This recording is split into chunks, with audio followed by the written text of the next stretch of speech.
What's up mga Lods?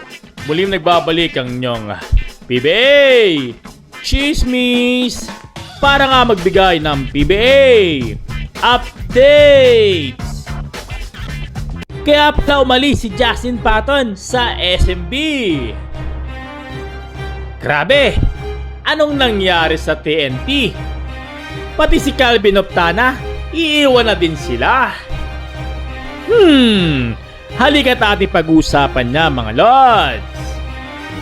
Naglaro ng All-Filipino itong SMB matapos hindi sumipot itong former NBA player na si Justin Patton kontra Magnolia.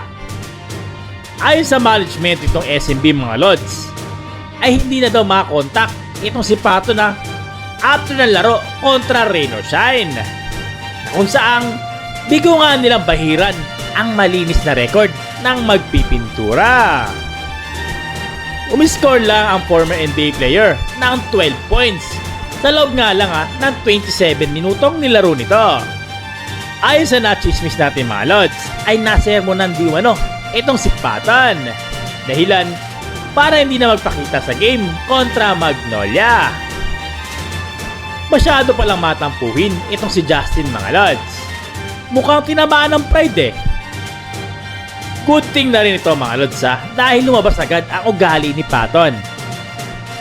Lalo pat nasa elimination round pa lang naman ang tinatakbo ng PBA.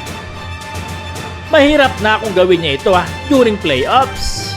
Nako, baka masuntok mo na lang itong si Patton mga Lods. Lumapag na nga sa bansa galing Korea ang former PBA champion na si Benny Boatwright para nga palitan ang matampuhin na si Patton. Si Boatwright na magiging pangatlong import na maglalaro para sa SMB ngayong conference. Siya na kaya ang missing piece nitong Bearman? At para naman sa ginawa ni Patton mga Lods, ano ang take nyo dito? O kaya baka may mas malalim pa na dahilan? Comment down below mga Lods at ating babasahin yan. At mapunta naman tayo mga Lods sa isa pang balita na ito si Calvin Optana ay iiwan na pala ang TNT. Tila isa na si Calvin Optana sa mga tinitingala at masasabing superstar ng liga. Kaya ito ang naging dahilan ng kaliwat ka ng offer sa kanya overseas. Umani na atensyon sa social media ang posibilidad na maglaro sa abroad si Calvin Optana matapos lumabas sa ilang critic post mula sa South Korean media at mga vlogger tungkol sa paglipat niya sa isang team dito nga sa Korean basketball. Kinumpirma ng kanyang ahente na si PJ Pilares na matagal nang interesado ang Korean team sa TNT star forward.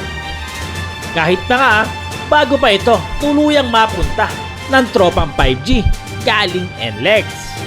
Ayon kay Pilares mga Lods, hindi lamang KT Sonic Boom ang nagpapakita ng interes kay Optana, kundi may iba pang foreign teams na patuloy na nag-inquire tungkol nga sa kanyang availability.